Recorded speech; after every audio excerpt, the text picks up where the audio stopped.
নমস্কার, আমি অ্যাস্ট্রোলজার অর্পণ চ্যানেলে জানাই আপনাদের সবাইকে স্বাগত। প্রত্যেক দিনের মতো আজকেও চলে এসেছি রাশিফল নিয়ে আলোচনা করতে। আজ 20শে ডিসেম্বর শনিবার আলোচনা করব রাশিফল নিয়ে। রাশিচক্রের প্রথম রাশি মেষ রাশি। মেষ রাশির জাতক বা জাতিকাদের ক্ষেত্রে আজকে কর্মক্ষেত্রে উন্নতির সম্ভাবনা রয়েছে। যারা ব্যবসার সঙ্গে যুক্ত তাদের ক্ষেত্রে আজকের দিনটি ভালোই যাবে। যারা লটারি প্রাপ্তির চেষ্টা করছেন তাদের ক্ষেত্রে আজকের দিনটি শুভ যেতে পারে। যারা শেয়ার মার্কেটে আছেন তাদের জন্য আজকের দিনটি ভালো যাবে। বৃষ রাশির জাতক বা জাতিকাদের ক্ষেত্রে আজকের দিনটি স্বাস্থ্যের দিক থেকে খুব একটা ভালো যাবে না। স্বাস্থ্যের দিকে সমস্যা লক্ষ্য করা যেতে পারে, স্পেশালি পেটের কোনো সমস্যা আসতে পারে। মিথুন রাশির জাতক বা জাতিকাদের ক্ষেত্রে হেলথ রিলেটেড কিছু সমস্যা আসতে পারে, নার্ভের কিছু সমস্যা আসতে পারে বা চোখের কোনো সমস্যা আসতে পারে। আজকে দুর্ঘটনারও সম্ভাবনা রয়েছে, তাই যারা বাইক ড্রাইভ করেন বা রাস্তায় চলাচল করেন তারা একটু বাড়তি সতর্কতা অবলম্বন করবেন। কর্কট রাশির জাতক বা জাতিকাদের ক্ষেত্রে আজকে কর্মক্ষেত্রে দূরবর্তী স্থানে যেতে হতে পারে। কর্মক্ষেত্রে ওভারলোড বা প্রেশার আসতে পারে। কাজের জায়গায় শত্রুতার সম্ভাবনা রয়েছে। বন্ধুবান্ধবের সঙ্গে কোনো ঘটনাকে কেন্দ্র করে বিবাদের সম্ভাবনা লক্ষ্য করা যাচ্ছে।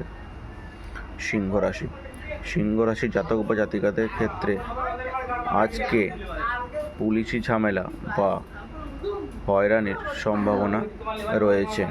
যারা আর্টিস্টিক কাজের সঙ্গে যুক্ত তাদের জন্য আজকের দিনটি ভালো যাবে। যারা ব্যবসার সঙ্গে যুক্ত তাদের জন্য আজকের দিনটি ভালো যাবে। কন্যা রাশির জাতক বা জাতিকাদের ক্ষেত্রে আজকের দিনটি ভালোই যাবে। স্বাস্থ্য সংক্রান্ত কোনো সমস্যাই আজকে নেই। ভাগ্যের সহায়তা লাভ পাবেন।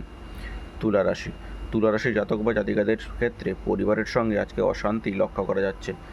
পরিবারের সঙ্গে ঝামেলা হওয়ার সম্ভাবনা, জ্ঞাতি শত্রুতা বাড়তে পারে। বৃশ্চিক রাশির জাতক বা জাতিকাদের ক্ষেত্রে আজকে ফ্যামিলিগত বন্ডিং খুব একটা ভালো হবে না। পিতার স্বাস্থ্য সংক্রান্ত সমস্যা লক্ষ্য করা যাচ্ছে। ধনুরাশির জাতক বা জাতিকাদের ক্ষেত্রে পিতার স্বাস্থ্য সংক্রান্ত সমস্যা আসতে পারে। পিতার সঙ্গে আপনার সম্পর্ক খারাপ হতে পারে। মায়ের স্বাস্থ্য সংক্রান্ত সমস্যা লক্ষ্য করা যাচ্ছে। মকর রাশির জাতক বা জাতিকাদের ক্ষেত্রে আজকের দিনটি খুব একটা ভালো যাবে না। ব্যয় বেশি হবে। ভাগ্যের সহায়তা লাভ আপনারা পাবেন না। ভাগ্য হানি ঘটবে। কুম্ভ রাশির জাতক বা জাতিকাদের ক্ষেত্রে আজকের দিনটি মোটামুটি ভালোই যাবে। যারা অনেক দিন থেকে ভাবছেন বিদেশে যাবেন তাদের জন্য বিদেশের যোগাযোগ আসতে পারে। যারা অনেক দিন থেকে বিবাহের চেষ্টা করছেন কিন্তু বিবাহের দিনক্ষণ স্থির হচ্ছে না তাদের ক্ষেত্রে আজকে বিবাহের দিনক্ষণ স্থির হতে পারে। মীন রাশির জাতক বা জাতিকাদের ক্ষেত্রে প্রেমজ সম্পর্কে ফাটল আসতে পারে। প্রেমজ সম্পর্ক ব্রেক হতে পারে। স্বামী স্ত্রীর মধ্যে ঝগড়াঝাটি বা অশান্তি সৃষ্টি হতে পারে। দাম্পত্য জীবন খারাপ হতে পারে।